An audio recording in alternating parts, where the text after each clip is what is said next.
এক্সের চাপ। আমি তোমাদের কিছু জিনিস আমি স্ক্রিনে দিয়ে দেই, 1 মিনিট।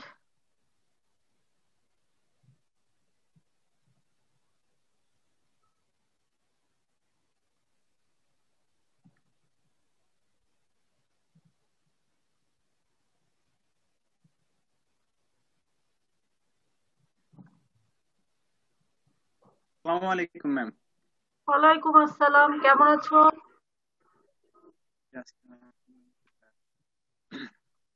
কেমন আছো তোমরা সবাই? ম্যাম আলহামদুলিল্লাহ ভালো আছি। ভালো আছে আলহামদুলিল্লাহ। ওকে ওকে।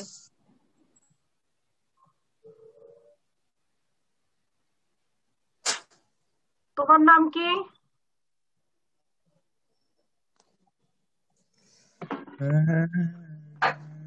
জাবিরুল ইহসান নাসিফ। আচ্ছা আচ্ছা, তো তোমরা সবাই তো ভালো আছো নিশ্চয়ই?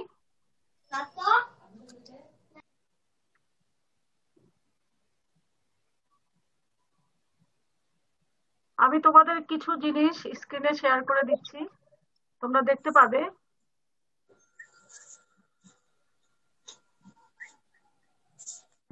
ম্যাম ম্যাম ক্লাসটা রেকর্ড করলে ভালো হতো। ক্লাস রেকর্ড করবো? 1 মিনিট।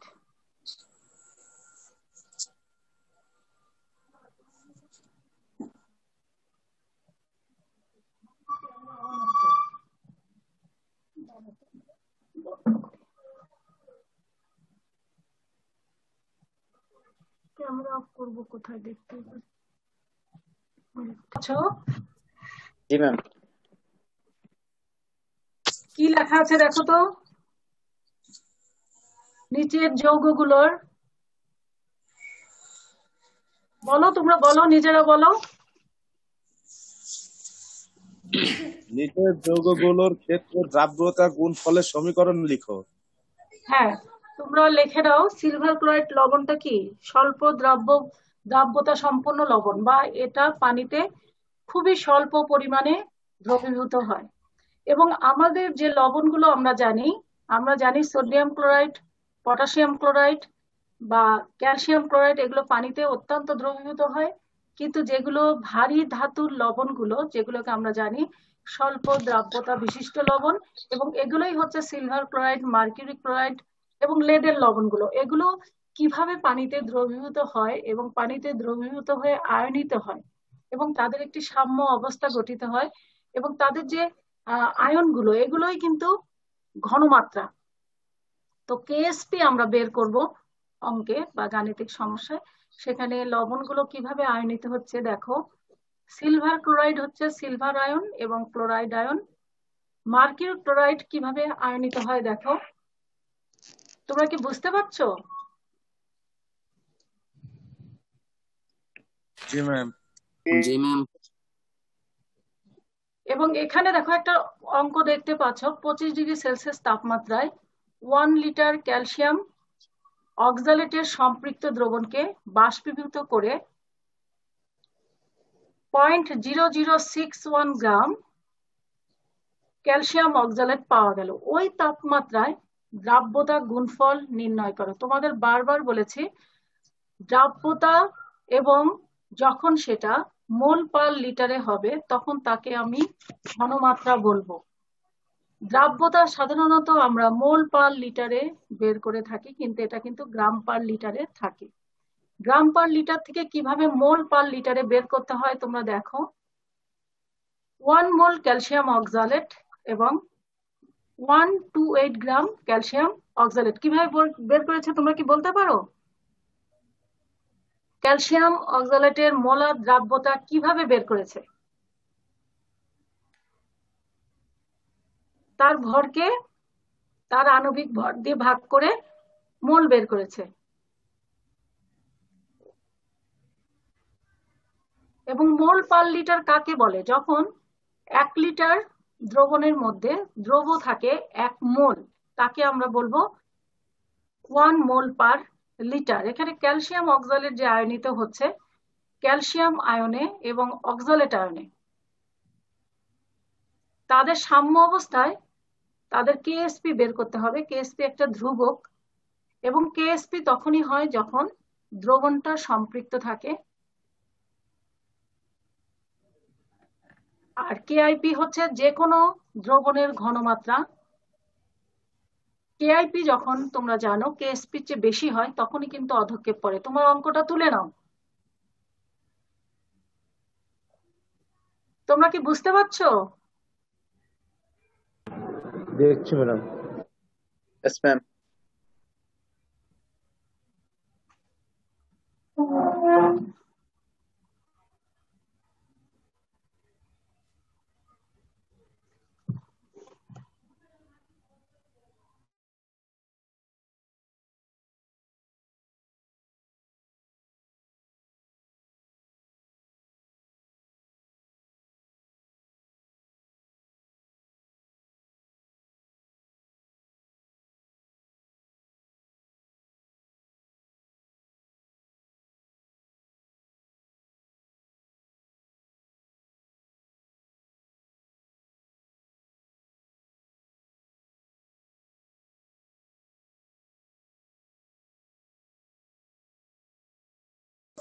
তাহলে অ্যানায়নের কিন্তু দ্রাব্যতা এস হবে এবং ক্যাটায়নের দ্রাব্যতাও কিন্তু এস হবে, এবং কেএসপি তখন কিন্তু এস স্কয়ার হবে, দুইটার গুণফল।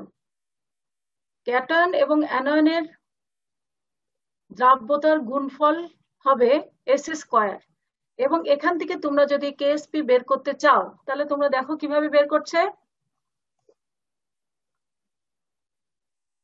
তোমরা কি বুঝতে পারছো?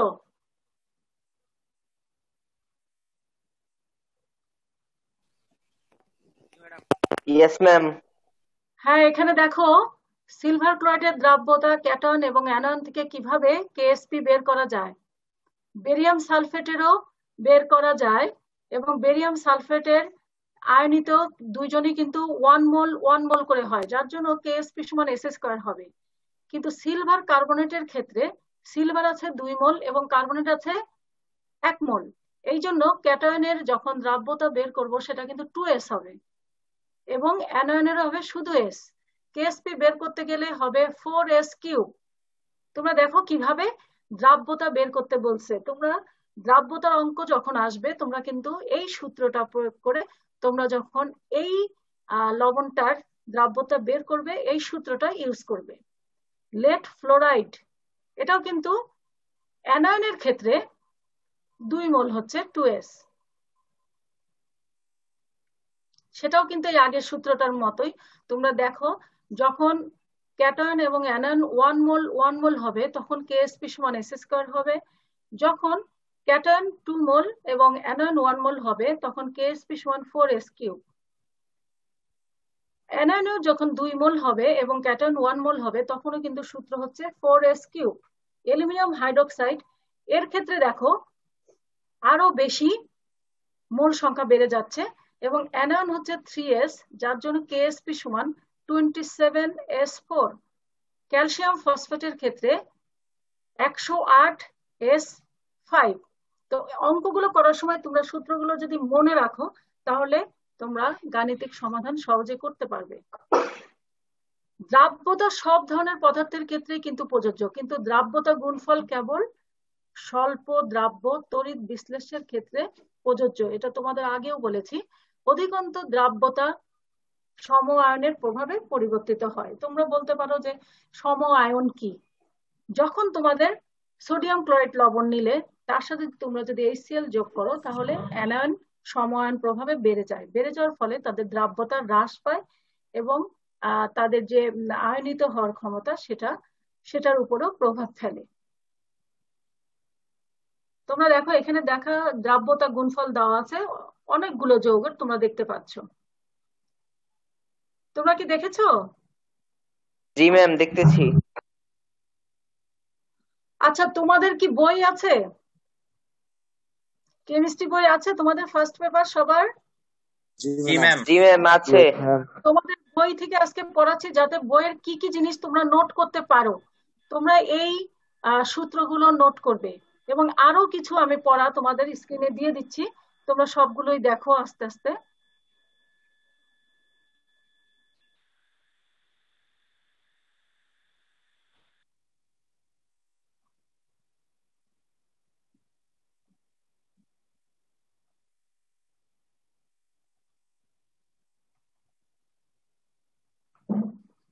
আবার শেয়ার করি।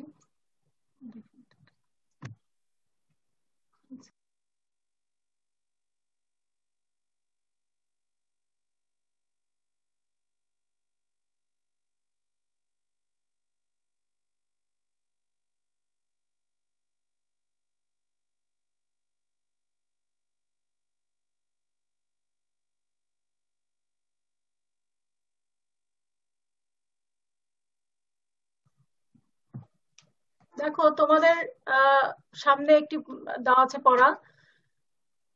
এবি লবণের ক্ষেত্রে, এবি লবণ কোনগুলো? যে লবণগুলো 1 মোল থাকে। যেমন সিলভার ক্লোরাইডকে তোমরা যদি আয়নিত করো তাহলে দেখতে পাবে, দেখো এখানে সিলভার ক্লোরাইড, সিলভার আয়ন এবং ক্লোরাইড আয়ন। সিলভার ক্লোরাইড একটা সলিড লবণ এবং এটা যখন পানিতে দ্রবীভূত হয় এটা আয়নিত হয়, এবং এই আয়নিত হওয়াটাই কিন্তু দ্রবীভূত হওয়া। আর যেটা দ্রবীভূত হলো না সেটা কিন্তু নিচে দ্রবীভূত হয়, নিচে পড়ে থাকবে সলিড অবস্থায়। এখানে যদি আমরা কেএসপি বের করি তাহলে সিলভার আয়ন এবং ক্লোরাইড আয়নের আমাদের দ্রাব্যতা জানতে হবে। সাম্য অবস্থার ক্ষেত্রে উভমুখী চিহ্ন থাকবে এবং সেখানে কিন্তু সাম্য অবস্থা গঠিত হয়। বেরিয়াম সালফেটের ক্ষেত্রেও কিন্তু তোমাদের একটু আগে বলেছিলাম যে তাদের ক্ষেত্রে এসএস কেএসপি সমান এসএস স্কয়ার। এখানে বেরিয়াম আয়ন এবং সালফেট আয়ন দুটাই কিন্তু 1 মোল হিসাবে আয়নিত অবস্থায় আছে। ক্যালসিয়াম ফ্লোরাইডের ক্ষেত্রে ক্যালসিয়াম আয়ন এবং ফ্লোরাইড আয়ন কিন্তু ক্যালসিয়াম 1 মোলে, ফ্লোরাইড আয়ন 2 মোলে আয়নিত হয়েছে। এবং এই ক্ষেত্রে তোমরা বের করেছো এর আগে সূত্র কেএসপি সমান, তোমাদের দেখিয়েছি যে ক্যালসিয়াম 1s আর ফ্লোরাইড হবে 2s। তাহলে কি হবে বলো তো? তোমাদের একটু আগে কিন্তু আমি শিখিয়েছি, বলো। তোমরা কি শুনতে পাচ্ছ আমাকে? শুনতে পাচ্ছ? জি ম্যাম। এত উত্তর দিচ্ছ না কেন? আমি তোমাদের কি জিজ্ঞেস করলাম বলো? কি বলেছি বলো? আমি যেটুকু বলেছি। হ্যাঁ, একটু দেরি হয়েছে আসতে, সেজন্য আগের কথাগুলো শুনতে পাই নাই, সরি ম্যাম। তুমি শুনতে পাও নাই, যারা শুনতে পেয়েছো তারা বলো।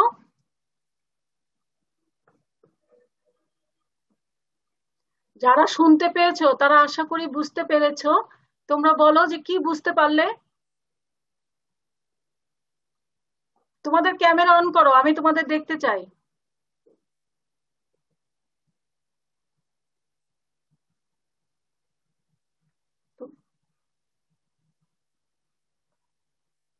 কাজী নাইমুল, তুমি কি বুঝতে পারলে বলো।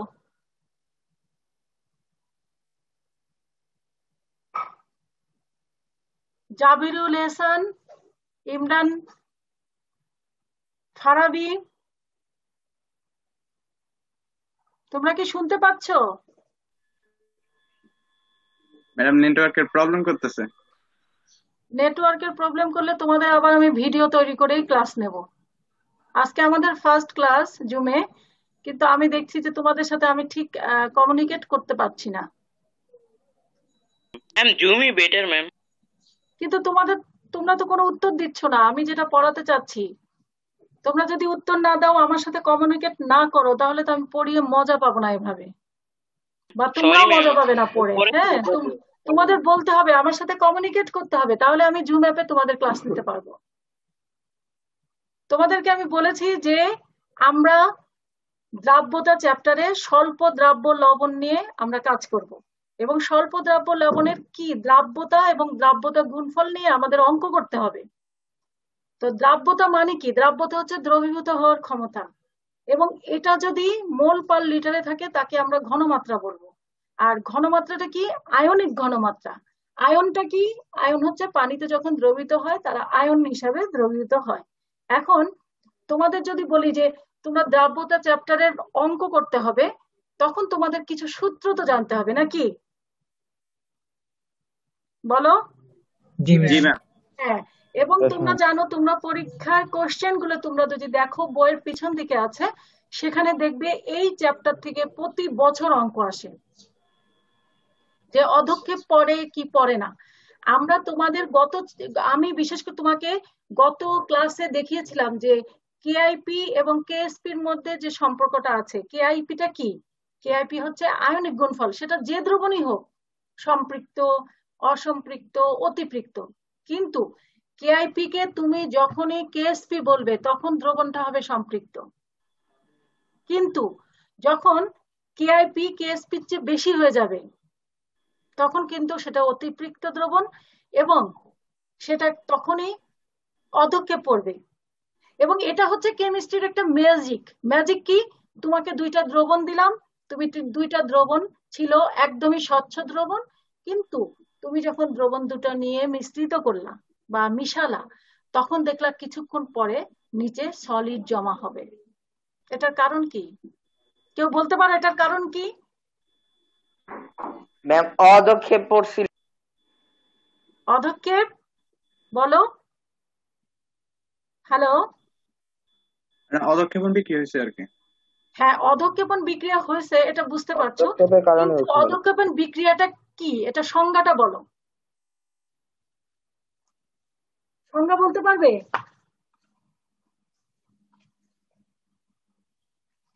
অধক্ষেপণ বিক্রিয়াটা কি? অধক্ষেপণ ম্যাম কাকে যে বলে? যে বিক্রিয়ায় যে জৈবতা হ্যাঁ, পানির নিচে পড়ে বলো। থাকে ওই যৌগটা। হ্যাঁ, আবার বলো। দুইটা যৌগ বিক্রিয়া করার পর যে যৌগটা পানির তলানিতে পড়ে থাকে। এইটুকু এভাবে বললে হবে না, কারণ তুমি দেখো, তোমরা বাসায় যখন সোডিয়াম ক্লোরাইড যখন দিয়ে স্যালাইন বানাও তখন তোমরা যখন এটা নাড়ো, চামচ দিয়ে ঘুটা দাও, তখন কি এখানে কোনো লবণ নিচে পড়ে থাকে? জি না ম্যাম। না, পড়ে থাকে না, কারণ তুমি যতটুকু দ্রাবক নিয়েছো, দ্রাবক হচ্ছে এখানে পানি এবং লবণটা হচ্ছে সোডিয়াম ক্লোরাইড, সেটা কিন্তু সম্পূর্ণরূপে দ্রবীভূত লবণ। এবং তোমাকে বলেছি যে এদের কিন্তু দ্রাব্যতা গুণফল বের করা সম্ভব হয় না, কারণ এরা সম্পূর্ণরূপে দ্রবীভূত হয়। কিন্তু আমাদের দ্রাব্যতা গুণফল হচ্ছে স্বল্প দ্রাব্য লবণের ক্ষেত্রে, যেটা তুমি যতই ঘুটা দাও এটা কিন্তু অধক্ষেপ কিছুটা পড়বেই নিচে, কারণ এই লবণটা সম্পূর্ণরূপে দ্রবীভূত হবে না। কিন্তু আমাদের প্রশ্ন হলো, দ্রবীভূত হোক না হোক, আমাদের প্রশ্ন হলো লবণটা যখন আয়নিত হবে তখন কত মোলে ক্যাটায়ন, কত মোল অ্যানায়ন উৎপন্ন হবে, সেটার উপরে কিন্তু আমাদের কাজ করতে হবে, তাই না? বলো। তাহলে আমি অধক্ষেপ প্রথমে আমি বলি, সংজ্ঞাটা একটু বলি, তোমরা শুনে নাও কিংবা লিখে নাও। আমি বলছি, যে প্রণালীতে দ্রবণে দুই বা ততোধিক পদার্থের রাসায়নিক সংযোগের ফলে একটি অদ্রবণীয় কঠিন পদার্থ উৎপন্ন হয় তাকেই অধক্ষেপণ বলে। অধক্ষেপণের একটা ইংলিশ আছে, তোমরা সবাই জানো, বলো তো। প্রিসিপিটেশন, বলো আমার সাথে। হ্যাঁ, ভেরি গুড। এখন তোমাদের যে অধক্ষেপণ ফেললাম তার মানে কি পুরা লবণটাই অধক্ষেপ হলো? না, কারণ এদের মধ্যে অন্তত একটি থাকবে দ্রবীভূত অবস্থায়, তাকে তো আমরা অধক্ষেপ বলবো না, তাকে আমরা কি বলবো? দ্রবণ। তাহলে যেখানে অধক্ষেপ থাকবে সেখানে কিন্তু একটা দ্রবণও থাকবে, নাকি? জি হ্যাঁ। এখন তোমাদের যদি আমি বলি যে এবি লবণের আমরা কিভাবে দ্রাব্যতা গুণফল তো একটা ধ্রুবক, আমরা জানি না রাসায়নিক সাম্য অবস্থার কিছুটা তো আমরা এসএসসি তে পড়েছি, যেখানে রাসায়নিক সাম্য অবস্থা গঠিত হয় সেখানে একটি সাম্য ধ্রুবক তৈরি হয়। কেন সাম্য ধ্রুবক তৈরি হয়? ধরো দুটা গাড়ি অপোজিট দিকে যাচ্ছে এবং আসছে, যখন যে গাড়িটা একদিকে যাচ্ছে সেটা যে গতিতে যাচ্ছে, অপর দিক থেকে যে গাড়িটা আসছে সেটাও যদি একই হারে তার গতি চেঞ্জ করে তাহলে সেখানে একটা সাম্য অবস্থা গঠিত হবে। এবং সেটা কিন্তু একটা ধ্রুবক যদি তুমি তাপমাত্রাটা চেঞ্জ না করো, বা তুমি তোমার যে সেখানে যে মানে কি বলবো ফ্যাক্টর গুলো আছে, সেই ফ্যাক্টর গুলো তুমি যদি চেঞ্জ না করো তাহলে কিন্তু সেটা সাম্য অবস্থায় থাকবে। এবং এটা একটা ধ্রুবক, এটাকেই বলা হচ্ছে সাম্য ধ্রুবক, যেটাকে আমরা বলবো দ্রাব্যতা গুণফল। তার নাম কি? কেএসপি। দ্রাব্যতা গুণফল। কেএসপি তোমাকে পরীক্ষা যখন দিবে তখন তোমাকে কেএসপি দিয়ে দিবে, কারণ সবার কিন্তু কেএসপি ফিক্সড নির্দিষ্ট তাপমাত্রায়। তাপমাত্রাও ঠিক, কেএসপিও ঠিক। তোমাকে পরীক্ষায় কেএসপি দেওয়া থাকবে, তোমাকে বের করতে হবে অধক্ষেপ পড়বে কি না। কথাটা কি বুঝতে পারলে? জি মিস। এখন কেআইপির সাথে তুলনা করে বের করবো। হ্যাঁ, কেআইপির সাথে তুলনা করে তোমাদের বের করতে হবে। আমি তোমাদের অঙ্কটা দেখিয়ে দেবো। এখন তোমাদের বলি, দ্রাব্যতা গুণফল কিন্তু ধ্রুবক, কিন্তু আয়নিক গুণফল কিন্তু ধ্রুবক নয়। আয়নিক গুণফল মানে আয়নদ্বয়ের গুণফল, সেটা যে অবস্থায় থাকুক না কেন, যে আয়নই তুমি নাও না কেন। এখানে তোমাকে দেখাচ্ছি, দেখো যে তুমি যদি এবি একটা স্বল্প দ্রাব্য লবণ নিলা এবং সেটা যদি সম্পৃক্ত জলীয় দ্রবণে অদ্রবীভূত কঠিন অংশের সাথে দ্রবীভূত অংশের বিয়োজনে উৎপন্ন যে আয়ন গুলো থাকে সেটা হচ্ছে এ প্লাস বি মাইনাস। এখন এর দ্রাব্যতা গুণফল হলো কেএসপি সমান এ ক্যাটায়নের ঘনমাত্রা গুণন বি ক্যাটায়নের ঘনমাত্রা। এখানে আমরা ঘনমাত্রাকে কি দিয়ে প্রকাশ করেছি বলো? বলো, হ্যাঁ হ্যাঁ বলো। থার্ড ব্র্যাকেট দিয়ে প্রকাশ, নো থার্ড ব্র্যাকেট দিয়ে প্রকাশ করেছে আয়নিক ঘনমাত্রা। ঘনমাত্রাকে আমরা সাধারণত সি দিয়েও প্রকাশ করা যায়, আবার এস দিয়েও কিন্তু প্রকাশ করা যায়। কিন্তু আমরা এখানে কি আমাদের ভরক্রিয়ার সূত্র তো জানা আছে? ভরক্রিয়ার সূত্র আমরা জানি না ম্যাম, মনে নাই। কেন মনে থাকবে না? ভরক্রিয়ার সূত্র অনুযায়ী আমরা এখানে দ্রাব্যতাটাকে ঘনমাত্রাকে প্রকাশ করছি, এবং ঘনমাত্রাটা কিন্তু থার্ড ব্র্যাকেট দিয়ে লেখা যায়। এবং তোমাদের এও বলেছি যে তারা যখন আয়নিত হবে, এখানে দেখো এই বইয়ে কিন্তু ভুল আছে, বি এর পর স্কয়ার দিছে, এখানে বি এর পর স্কয়ার হবে না, কারণ এখানে এ 1 মোল এবং বিও কিন্তু 1 মোল। এখন তোমরা বই যখন পড়বে অবশ্যই বইয়ে কিন্তু দেখে শুনে পড়বে, বইয়ের ভিতরে প্রিন্টিং অনেক মিস্টেক আছে।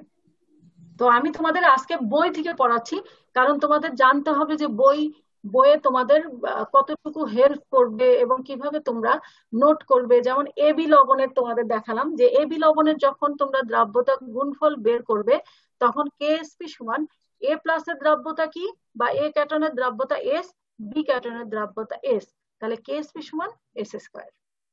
ম্যাম, ক্লাস শেষ হতে ম্যাম আর 2 মিনিট আছে।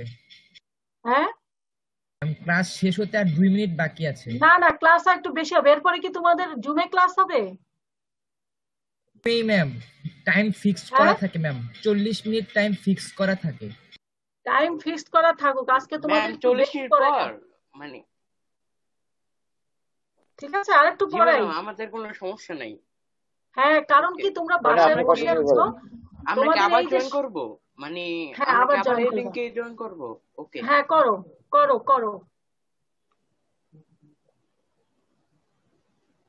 ম্যাম 40 মিনিট শেষ হলে জুমি অটোমেটিক্যালি অফ হয়ে যাবে। আচ্ছা ঠিক আছে, তোমরা আবার জয়েন করো, তোমরা আবার জয়েন করো। আমার ক্লাস তো হয় নাই, আমি যেটুকু পড়াতে চেয়েছি কিছুই পড়াইনি, তোমরা আবার জয়েন করো। আচ্ছা ম্যাডাম, পড়ান।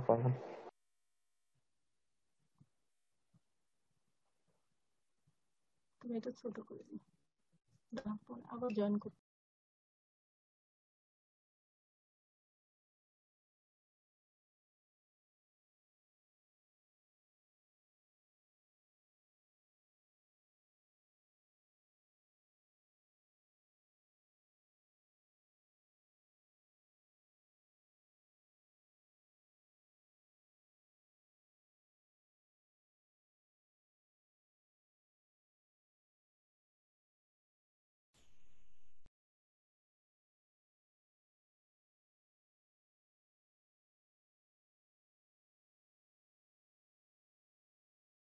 এখন দেখো এবি লবণটা আমরা পড়ে ফেলেছি। আবার এবি লবণ সম্বন্ধে আমরা কিছুটা জেনেছিও, যেমন একটা হলো সিলভার ক্লোরাইড, আর কি কি বেরিয়াম সালফেট, যেগুলো সাধারণত আয়নিত হয়ে তারা একমোল একমোল আয়নিক ঘনমাত্রা বা ক্যাটায়ন অ্যানায়ন তৈরি করে, যার জন্য সেটা হলো দ্রাব্যতা গুণফল হচ্ছে কেএসপি সমান এস স্কয়ার। কিন্তু যদি আমরা Ab2 লবণ নেই, সব সব ক্ষেত্রে কিন্তু তোমাকে স্বল্প দ্রাব্য লবণ নিয়েই কাজ। তো এখানে Ab2 হলে দেখো এটা আয়নিত হচ্ছে কিভাবে, তোমরা আগেও বলেছি। সেই ক্ষেত্রে কেএসপি বের করতে গেলে আমাদের তোমরা জানো যে যে তোমাদের ভরক্রিয়ার সূত্র অনুযায়ী আয়নিক ঘনমাত্রা যখন বের করতে হয় তখন আবার আয়নিক ঘনমাত্রার গুণফল, কিন্তু কেএসপি যখন বের করবে তখন কিন্তু তাদের মোল সংখ্যাটা কিন্তু তাদের পাওয়ার হয়ে যায়। মোল সংখ্যাটা কি হয় বলো? তাদের ঘাত সম্পন্ন হয়, ঘাত হয়ে যায়। পাওয়ার হয়ে যায়, সেটা জানো। সেজন্য কিন্তু কেএসপি সমান এখানে আমি বলছি যে এই সূত্রটা হচ্ছে 4s3। দেখতে পাচ্ছ কিভাবে হচ্ছে? আমি কি স্ক্রিনটা একটু বড় করে দেবো? দেখো যারা স্ক্রিন বড় করে নিতে পারবে। হ্যাঁ দেখো এখানে কিভাবে হচ্ছে, এটা কি বড় বুঝতে পারছো? জুম করে দিলাম, এটা কি বড় হয়েছে? জি ম্যাম, বেশি বড় হয়ে গেছে, একটু পিছনে একটু ছোট করব। আচ্ছা আচ্ছা, তোমরা যে কোনো প্রবলেমে বলবে, না হলে আমি জুমে ক্লাস নিতে পারবো না, দেখা যাবে ভিডিও করতে হবে আবার। যাই হোক, এখানে CF2 লবণ কিভাবে আয়নিত হয়েছে দেখেছো, যে ক্যালসিয়াম আয়নে এবং 2 মোল ফ্লোরাইড আয়নে। এবং যখনই অ্যাকুয়াস লেখা থাকবে তখন মনে রাখবা যে এরা কিন্তু আয়নিত হয়েছে। এবং আয়নিত হওয়া মানেই কিন্তু দ্রবীভূত হওয়া। যারা আয়নিত হয় নাই বা যারা দ্রবীভূত হয় নাই তারা কি হিসাবে আছে? তারা কিন্তু সলিড হিসাবে, এই যে সলিড হিসাবে তারা কি করবে? তারা নিচে পড়ে থাকবে। তো সেই ক্ষেত্রে আমি যদি অঙ্ক দেই তোমাদের, তোমরা কোন সূত্রটা ইউজ করবে? এই ক্ষেত্রে ইউজ করবে কিন্তু এই সূত্রটা। এবং এই সূত্রটা আসলে কিভাবে? এইভাবে। এবং এই ক্ষেত্রে আমরা বলতে পারি যে কেএসপি সমান 4s3। এই Ab2 জাতীয় লবণ কিন্তু অনেকগুলো, BF2 বলতে পারো, PbCl2 আরো আছে। তো এটা আমি তোমাদের পড়ালাম Ab2 টাইপ লবণ। এবং এরপরে দেখো আর একটা লবণ যেটা AXBY। AX বলো আমার সাথে সাথে, AXBY। AXBY দেখো, হ্যাঁ AXBY। তো AXBY মানে কি? এই জাতীয় স্বল্প দ্রাব্য লবণের সম্পৃক্ত দ্রবণে, আমি তোমাদের বারবার বলছি স্বল্প দ্রাব্য লবণ হবে এবং তাদের হবে সম্পৃক্ত দ্রবণ। এবং কিছু কিছু জিনিসের তোমাদের সব সময় মনে রাখতে হবে যে দ্রাব্যতা মানেই তাপমাত্রা, তাপমাত্রা ঠিক, দ্রাব্যতা ঠিক, এবং দ্রাব্যতা গুণফলও ঠিক। তাপমাত্রা চেঞ্জ, দ্রাব্যতা চেঞ্জ, দ্রাব্যতা গুণফলও চেঞ্জ। তোমরা যদি ধরো নেটে সার্চ দাও কোনো একটা যৌগে, যেমন সোডিয়াম ক্লোরাইড বা কোনো একটা যৌগের কেএসপি কত, এত টেম্পারেচারে, একদম তাদের কিন্তু ফিক্সড। কিন্তু যখনই তুমি টেম্পারেচার চেঞ্জ করবে তোমার কিন্তু দ্রাব্যতা চেঞ্জ হবে, দ্রাব্যতা গুণফলও চেঞ্জ হবে। তো এখানে আমরা কিন্তু প্রথমেই বলবো যেটা একটা স্বল্প দ্রাব্য লবণ এবং দ্রবণটা হবে সম্পৃক্ত। এবং এই লবণের একটা অদ্রবীভূত পার্টও থাকবে। সেই কঠিন অংশের সাথে তোমার যে দ্রবীভূত হয়েছে সেই দ্রবীভূত অংশের বিয়োজনে যে ক্যাটয়ন এবং অ্যানয়ন তৈরি হবে তাদের মধ্যে কিন্তু সাম্য অবস্থা থাকতে হবে। তিনটা জিনিস আমাদের মনে রাখতে হবে। প্রথম হলো তাপমাত্রা, 2 নম্বর হলো স্বল্প দ্রাব্য লবণ, 3 নম্বর হচ্ছে সম্পৃক্ত দ্রবণ, 4 নম্বর হচ্ছে সাম্য অবস্থা। সোডিয়াম ক্লোরাইডের ক্ষেত্রে সাম্য অবস্থা হয় না, কারণ কোনো সলিড পার্ট নেই। এটা এত তীব্র ইলেকট্রোলাইট যেটা সম্পূর্ণরূপে আয়নিত বা বিয়োজিত হয়। তো আমরা XBY লবণের দ্রাব্যতা গুণফল আমরা বের করি। দেখো তোমরা যে লবণটা দেখতে পাচ্ছ AXBY মানে কি? মানে বি এর যোজনী চলে গেছে কোথায়? এর সাথে। এর যোজনী কোথায় গিয়েছে? বি এর সাথে। এবং এটা যখন আয়নিত হচ্ছে এই যোজনীটা কোথায় চলে যাচ্ছে? প্লাসের সাথে ক্যাটায়নের ক্ষেত্রে, এবং অ্যানায়নের ক্ষেত্রে মাইনাসের সাথে। Very good. আর আরেকটা জিনিস বলি যে তাদের যা ধরো এক্সটা কার সাথে ছিল? এর সাথে, এবং সেইটা কিন্তু তাদের মোল হিসাবে থাকছে। আসল যোজনী থাকবে তাদের মাথার উপরে। যেমন আমি উদাহরণ দেই, ধরো তোমাকে যদি আমি বলি ম্যাগনেসিয়াম ফসফেট, ম্যাগনেসিয়াম ফসফেটের ম্যাগনেসিয়ামের যোজনী কত? 2। 2। Very good, very good. 2 sir. Phosphate, phosphate 3। তো ফসফেটের যে 3 সেটা কোথায় থাকবে? এর সাথে থাকবে। আর ম্যাগনেসিয়ামের ম্যাগনেসিয়ামের সাথে, যোজনী কোথায় যাবে? ফসফেটের সাথে। ফসফেটের সাথে। এখন তাদের যে উপরে প্লাস মাইনাস, এই প্লাসের সাথে কিন্তু তাদের কি থাকতেছে? তাদের যোজনী থাকতেছে। যেমন এর যোজনী কত? 2 ম্যাগনেসিয়াম, তাহলে ম্যাগনেসিয়াম হবে 2+। আর বি যদি হয় ফসফেট, তার যোজনী হলো 3, উপরে হবে 3-। 3-। কিন্তু তাদের মোল সংখ্যাটা কি হবে? একজন আরেকজনেরটা নেবে, যেটা তাদের সহগ। সহগ মানে কি? তার সাথে থাকে। যেমন এর সাথে আছে বি এর কি যোজনী, যেটা মোল সংখ্যা বা সহগ। বি এর সাথে আছে এর যোজনী বা মোল সংখ্যা বা এর ম্যাম, সহগ। বলো। একটা কথা বলবো? হ্যাঁ বলো। ম্যাম, ম্যাথের সাথে বুঝাইলে বুঝতাম ভালো।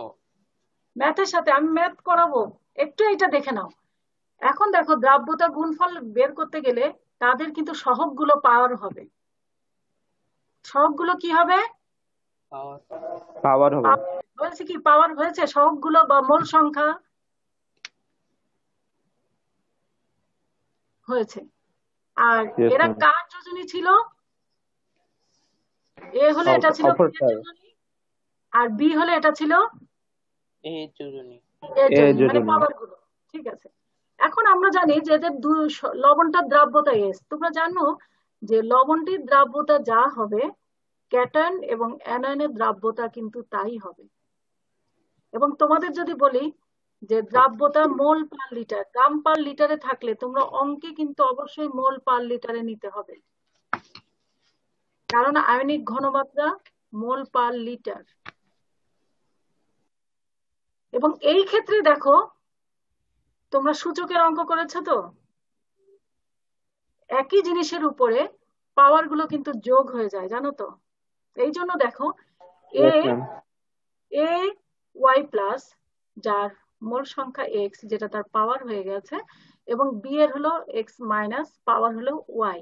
এখন আমি তাদের দ্রাব্যতা বসিয়ে দেব, এবং এস দ্রাব্যতা মোল সংখ্যার সাথে গুণ হয়ে তার পাওয়ার হয়েছে এক্স, আরেকজনের ওয়াই। এখন আমি নর্মালাইজ করি, এক্স এক্স এস এক্স মানে আলাদা আলাদা করি। দেখো এস এর উপরে পাওয়ার কিন্তু 2টা আসছে, এক্স এবং ওয়াই, সেটা কিন্তু যোগ হবে। এবং এই সমীকরণের সাহায্যে কিন্তু আমরা কেএসপি বের করব, যাদের এ এক্স বি ওয়াই টাইপের লবণ, যেমন ম্যাগনেসিয়াম ফসফেট। একটু তোমাদের প্রথম দিকে একটু সমস্যা হবে, অঙ্ক করলে তোমরা বুঝতে পারবে। আমি অঙ্ক আরেকটা স্ক্রিন শেয়ার করছি, এখন অঙ্ক করাবো তোমাদের।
দেখতে পাচ্ছ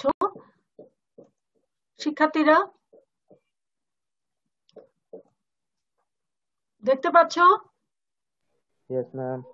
জি ম্যাম, কিন্তু দেখা যাচ্ছে। তোমরা কি অঙ্কটা তুলে নিয়েছো? অঙ্কটা তুলে নিয়েছো? ম্যাম স্ক্রিনশট নিয়েছিলাম। তুলে নাওনি? না ম্যাডাম, স্ক্রিনশট দিছি। আচ্ছা, অঙ্কটা দেখো, এই অঙ্কটাই কিনা?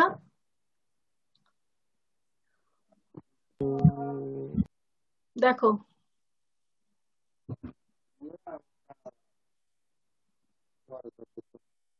mn আছে কিনা, pq আছে কিনা? কেন ওইখানে তো এক্স কিউ ছিল। xq, আচ্ছা আচ্ছা আচ্ছা, এটা তাহলে আরেকটা অঙ্ক। এটা না তাইলে আচ্ছা, এটা হলে অসুবিধা নাই। তোমাদের মিশ্রিত দ্রবণে যদি mn লবণ দেওয়া থাকে, তাহলে মিশ্রিত দ্রবণে mn লবণের ঘনমাত্রা বের করতে গেলে তাদের যে মোলারিটি দেওয়া আছে সেটাকে কিন্তু অর্ধেক করতে হয়। কেন বলো তো? কারণ মিশ্রিত হলেই, যখন mn এবং pq লবণ মিশ্রিত হবে, তখন কিন্তু তাদের আয়তন ডাবল হয়ে যাবে। যদি এটার 50 হয়, এটার 50 হয়, তাহলে এটার আয়তন হবে 100। কিন্তু তাদের ঘনমাত্রা ছিল মিশ্রিত হওয়ার আগে mn লবণের 0.3 আর pq লবণের ছিল 0.01। তাহলে তাদের ঘনমাত্রা কি একই থাকবে নাকি চেঞ্জ হবে?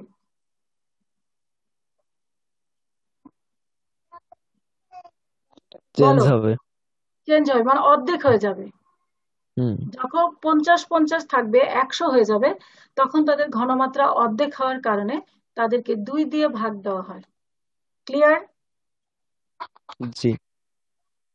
তাহলে তাদের মিশ্রিত দ্রবণের ঘনমাত্রা আমরা পেয়ে গেলাম mn লবণ এবং pq লবণ। এখন মিশ্রিত দ্রবণে তাদের ঘনমাত্রা দেখো এখানে লেখা হয়েছে। এখন মিশ্রিত দ্রবণে বিক্রিয়াটা কিভাবে হচ্ছে সেটা আমরা জেনে নিই। mn pq, mq pn, মানে mটা বা m ক্যাটায়ন q অ্যানায়নের সাথে n অ্যানায়ন p ক্যাটায়নের সাথে যুক্ত হয়। এখন বিয়োজন বিক্রিয়াটা আমরা আগে বের করে নেই।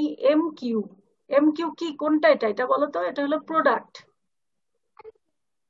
কারণ তোমাদের পরীক্ষায় চেয়েছে যে mq লবণটাই দ্রবীভূত হবে কিনা, কারণ mq এর KSP দেওয়া আছে।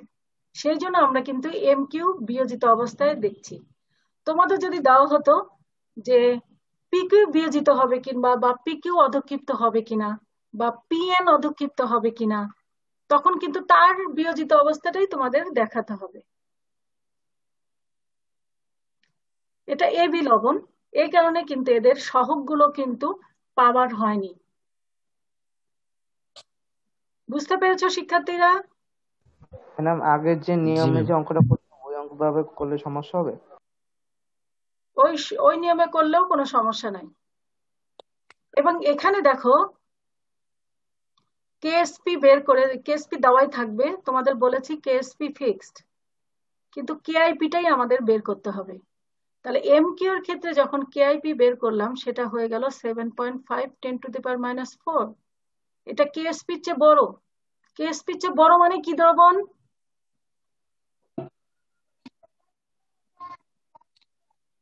বলো। কেআইপি বেশি হওয়া মানে কি? অতিরিক্ত দ্রবণ। আমি বলছি দ্রবণটা কি হবে? অতিরিক্ত। Very good. আর যদি কেএসপি সমান থাকতো তাহলে কি হতো? কি দ্রবণ? সম্পৃক্ত দ্রবণ। যদি কেআইপি কেএসপি চেয়ে ছোট হইতো তাহলে কি হতো? অসম্পৃক্ত দ্রবণ। ভেরি গুড, অনেকখানি বুঝে ফেলেছো। এখন তাহলে আমরা কি বলতে পারি? কেআইপি কিন্তু বড় হয়ে গেছে, কি বলবো আমরা এখানে? কি পড়বে? অধক্ষেপ। হ্যাঁ, ভেরি গুড, অধক্ষেপ পড়বে। আবার দ্রবণের সাম্য অবস্থা তৈরি হয়ে গেছে। কিন্তু সাম্য অবস্থা তৈরি হতে তোমার এখানে পিএন লবণের বিয়োজন বিক্রিয়াটা আমরা দেখি। দেখো পিএনটা কি? এটাও কিন্তু প্রোডাক্ট, মানে এটা কিন্তু রিঅ্যাক্টর না, এটা প্রোডাক্ট তৈরি হয়েছে। প্রোডাক্টে দেখা গেছে তার কেআইপি এটা। এখন পিএন এর কেএসপি দেওয়া আছে, তো এই ক্ষেত্রে কিন্তু কেএসপিটাই বড়। কিভাবে বুঝলাম? এই পাওয়ার দেখে। যার পাওয়ার ছোট সেটাই কিন্তু বড়। তাহলে এক্ষেত্রে আমরা কি বলবো, এই দ্রবণটা কি দ্রবণ? অসম্পৃক্ত দ্রবণ। অসম্পৃক্ত এখানে কি অধক্ষেপ পড়বে? না ম্যাডাম। হ্যাঁ পড়বে। হ্যাঁ, কে বললো অধক্ষেপ পড়বে? বলো 10 বার বলো অধক্ষেপ পড়বে না, কারণ কেএসপি বড়। কেএসপি মানেই সম্পৃক্ত দ্রবণ, আর এখানে কেআইপি ছোট, তার মানে এটা অসম্পৃক্ত দ্রবণ। সম্পৃক্ত দ্রবণের ছোট ভাই হচ্ছে অসম্পৃক্ত দ্রবণ, আর সম্পৃক্ত দ্রবণের বড় ভাই হচ্ছে অতিপৃক্ত দ্রবণ। কিন্তু সম্পৃক্ত অবস্থায় কোনো অধক্ষেপ পড়বে না, কিন্তু যখনই এটা বড় ভাই হয়ে যাবে তখন কিন্তু অতিপৃক্ত, তখন অধক্ষেপ পড়বে। আর যখন ছোট ভাই আইপি, তখন কিন্তু কোনো অধক্ষেপ তো পড়বেই না, বরং লবণ আরো লাগবে সম্পৃক্ত হতে। বুঝতে পেরেছো শিক্ষার্থীরা? জি ম্যাম। মনে থাকবে? হ্যাঁ, অঙ্কটা দেখাবো আমি। জুমের সমস্যা কি, প্রত্যেকটা জিনিস স্ক্রিনে শেয়ার করতে হয়, বুঝছো? একটু সময় লাগে, মানে ফাইল থেকে এনে শেয়ার করতে হয়, তো এই জন্য একটু সময় লাগছে। তোমরা অঙ্কগুলো দেখতে থাকো, আমি দিয়ে দিচ্ছি।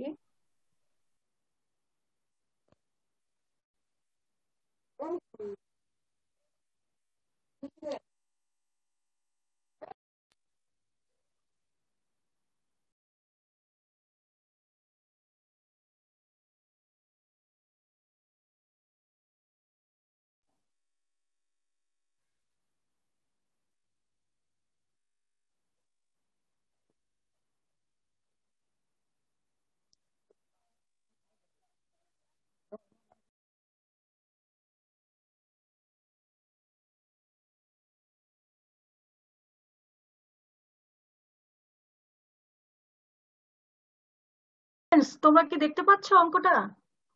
হ্যাঁ ম্যাম। হ্যাঁ, দেখো তোমাদের যে অঙ্কটা দিয়ে দিয়েছিলাম এর আগে, তার উত্তরটা হচ্ছে এটা। আমি অঙ্কটা বলে দেই, আর একটু বড় করব।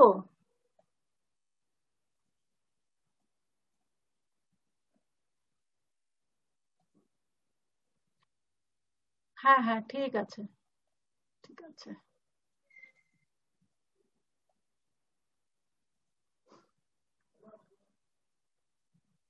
দেখো তোমরা যে অঙ্কটা চাচ্ছিলে সেই অঙ্কটা বের করো, দেখো কিভাবে বের করেছে। PY2 লবণ, এবং এই ক্ষেত্রে দেখো এদের ঘনমাত্রা বের করতে হয়, একটা সূত্র আছে, VS/V টোটাল। VS টা কি? ভলিউম গুণন ঘনমাত্রা, আর নিচে হবে V টোটাল। মানে যখন তুমি দ্রবণটা মিশ্রিত করলা, তোমাকে আমি বললাম যে দ্রবণটা যখন মিশ্রিত হয়ে যায় তার ঘনমাত্রা কিন্তু অর্ধেক হয়ে যায়। এখানে আয়তন আছে 50,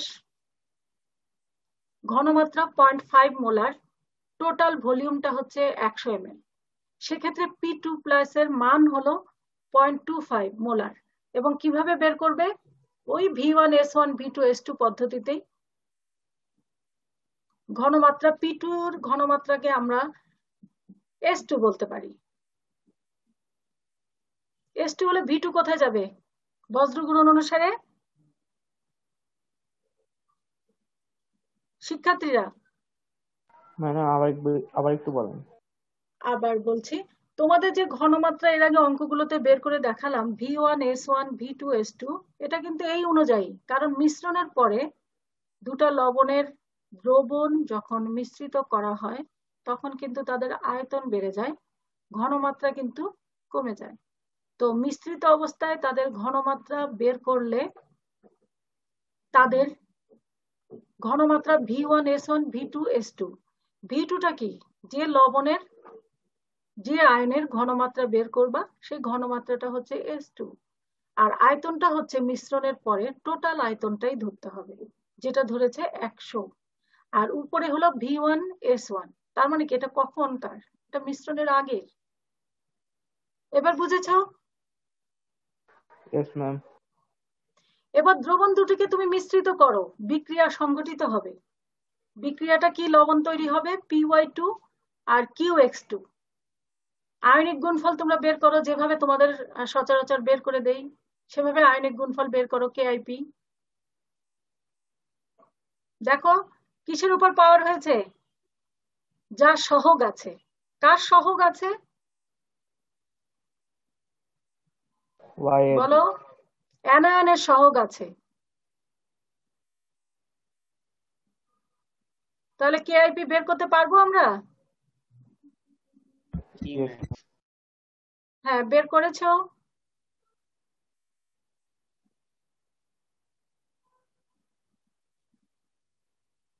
আমরা ঘনমাত্রা বের করছি কাদের বলতো? প্রোডাক্ট লবণগুলোর, যেমন P2 প্লাস ওয়াই মাইনাস। এখন ওয়াই মাইনাসের ঘনমাত্রা কি হবে? এখানে PY2 QX2, PY2 লবণটা এবং QX2। এখন আমরা PY2 লবণের ঘনমাত্রা বের করব। তাহলে প্রথমে আমরা কিসের ঘনমাত্রা বের করলাম? P2 plus. এখন আমরা কিসের ঘনমাত্রা বের করব? ওয়াই মাইনাস, যেটাকে আমরা বলবো অ্যানায়ন। Very good, anion. তো আমরা কি সেই নিয়মে বের করতে পারবো না V1S1 V2S2? কিন্তু এরা এখানে VS আর V টোটাল হিসাবে ধরছে, বুঝছো? যেমন VS টা হচ্ছে প্রাথমিক আর V টোটাল S টোটাল হলো V2S2, যেটা আমরা বলছি পরিবর্তিত। হ্যাঁ, পরিবর্তিত মিশ্রণের পরে।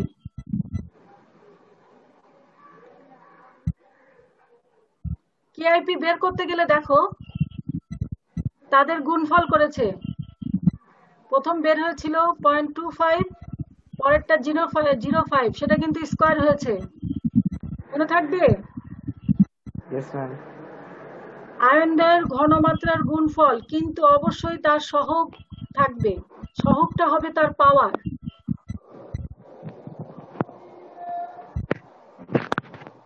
এখানে কে বড়?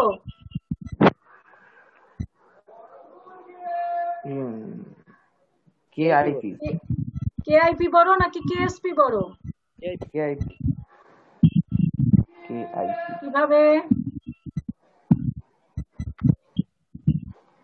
আমি বলেছি পাওয়ার যেটা ছোট সেটাই বড় মাইনাসের ক্ষেত্রে। কেআইপি বড়। ইয়েস। 10 টু দি পাওয়ার -4 বড় নাকি 10 টু দি পাওয়ার -8 বড়? -4। হ্যাঁ, কারণ পাওয়ার ছোট হলে মাইনাসের ক্ষেত্রে সেটাই বড়। তাহলে এই ক্ষেত্রে কার অধক্ষেপ পড়বে? PY2। তোমরা কি QX2 বের করতে পারবে? অবশ্য যদি তোমাদের KSP দেওয়া থাকে বের করতে পারবে? Yes ma'am. হ্যাঁ, ভেরি গুড। তোমাদের 3টা অঙ্ক দেখালাম। এরকম অনেক অঙ্ক তোমরা বাসায় করবে আর আমাকে তোমরা ক্যামেরায় দেখাবো অঙ্কগুলো করেছো কিনা। আজকে তাহলে এই পর্যন্তই থাক। তোমরা জুমে ক্লাস করতে চাও নাকি ভিডিও দেব? ম্যাম, জুমে ক্লাস করলে সুবিধা হয় কি, আপনি আমাদের প্রশ্ন জিজ্ঞেস করতে পারেন বা আমরা যেটা বুঝলাম না সেটা বলতে পারি। ঠিক আছে, কিন্তু তোমাদের সবাইকেই প্রশ্ন করতে হবে। তোমরা রেডি থাকবে প্রশ্ন করার জন্য। না, জুমে সবচেয়ে বিরক্তিকর লাগে, সবাই মিউট করে না কথা বলে। হ্যাঁ, সেটা ঠিক। আর জুমে হয় কি একটু নেটের প্রবলেম সবারই থাকে, তো যার জন্য একটু সমস্যা হবেই, এটা তোমাদের ইগনোর করতে হবে। ঠিক আছে?